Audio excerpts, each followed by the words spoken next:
नमस्कार। मैं हूं एसजी और आप देख रहे हैं ग्लोबल भारत न्यूज। आज की इस विशेष रिपोर्ट में बात करेंगे उस मुद्दे की जिस पर पूरे देश की नजर टिकी हुई है, जाति जनगणना। आखिर जाति जनगणना क्या है? इसे लेकर इतना विवाद क्यों है? इसके पक्ष और विपक्ष में क्या तर्क दिए जा रहे हैं? और अगर यह लागू होती है, तो आम लोगों पर इसका क्या असर पड़ सकता है?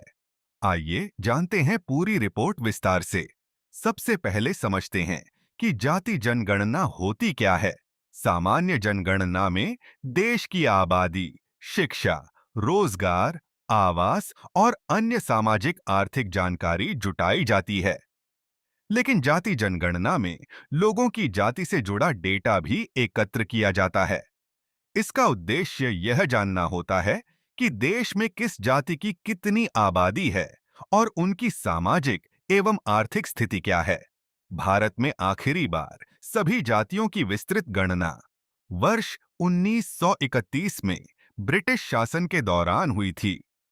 स्वतंत्रता के बाद अनुसूचित जाति और अनुसूचित जनजाति का डेटा तो एकत्र किया जाता रहा, लेकिन अन्य जातियों की विस्तृत गणना लंबे समय से नहीं हुई। इसी कारण समय समय पर जाति जनगणना की मांग उठती रही है। अब सवाल उठता है कि यह मुद्दा इतना महत्वपूर्ण क्यों बन गया है। कई राजनीतिक दलों का कहना है कि जब तक देश में विभिन्न जातियों की वास्तविक संख्या का पता नहीं चलेगा, तब तक सामाजिक न्याय से जुड़ी नीतियां और योजनाएं पूरी तरह प्रभावी नहीं बन सकती। उनका मानना है कि सही आंकड़ों के आधार पर सरकारी योजनाओं और संसाधनों का बेहतर वितरण किया जा सकता है। वहीं दूसरी ओर कुछ विशेषज्ञ और राजनीतिक दल मानते हैं कि जाति जनगणना से समाज में जातीय पहचान और अधिक मजबूत हो सकती है। उनका कहना है कि इससे सामाजिक एकता प्रभावित होने का खतरा भी पैदा हो सकता है।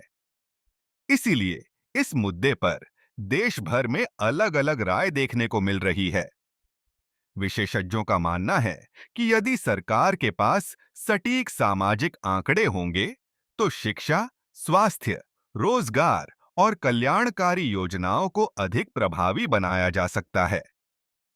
इससे उन वर्गों तक योजनाओं का लाभ पहुंचाने में मदद मिल सकती है, जिन्हें वास्तव में इसकी आवश्यकता है।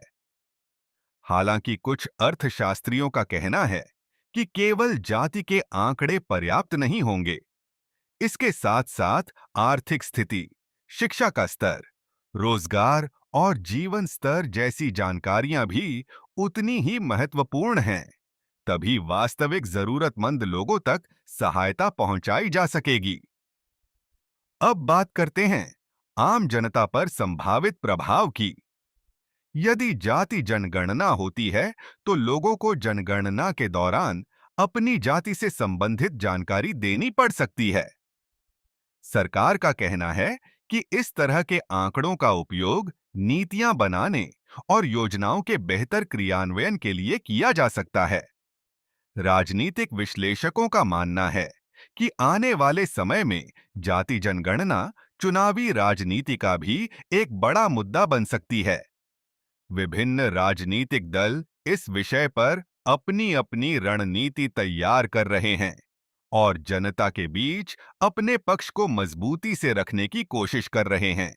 सुप्रीम कोर्ट और संविधान विशेषज्ञ भी समय समय पर इस बात पर जोर देते रहे हैं कि किसी भी नीति का आधार संविधान के सिद्धांत, समानता और सामाजिक न्याय होना चाहिए।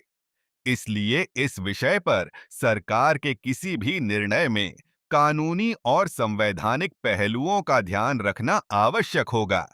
देश के कई राज्यों ने पहले भी अपने स्तर पर जातीय सर्वेक्षण या सामाजिक आर्थिक सर्वे कराने की कोशिश की है। इन प्रयासों का उद्देश्य स्थानीय स्तर पर विभिन्न समुदायों की स्थिति को समझना और योजनाओं को अधिक प्रभावी बनाना था। हालांकि इन सर्वेक्षणों को लेकर भी अलग-अलग मत सामने आए। विशेषज्ञों का कहना है कि यदि जाति जनगणना पारदर्शी तरीके से और वैज्ञानिक पद्धति के अनुसार कराई जाती है, तो इससे नीति निर्माण में मदद मिल सकती है। वहीं इसके आलोचकों का मानना है कि इस प्रक्रिया को पूरी सावधानी और निष्पक्षता के साथ लागू करना बेहद जरूरी होगा। अब सबसे बड़ा सवाल यही है कि क्या जाति जनगणना से सामाजिक न्याय को मजबूती मिलेगी या समाज में नई बहस शुरू होगी। इसका जवाब आने वाले समय और सरकार की नीतियों पर निर्भर करेगा। फिलहाल इस मुद्दे पर देश भर में चर्चा जारी है और सभी की नजर आगे होने वाले सरकारी फैसलों पर टिकी हुई है। दोस्तों, जाति जनगणना का मुद्दा केवल राजनीति तक सीमित नहीं है, बल्कि यह सामाजिक, आर्थिक और प्रशासनिक दृष्टि से भी महत्वपूर्ण माना जा रहा है। इस विषय पर अलग-अलग विचार मौजूद हैं और अंतिम निष्कर्ष सरकार के निर्णय तथा उपलब्ध आधिकारिक आंकड़ों पर आधारित होगा। फिलहाल के लिए इस रिपोर्ट में इतना ही।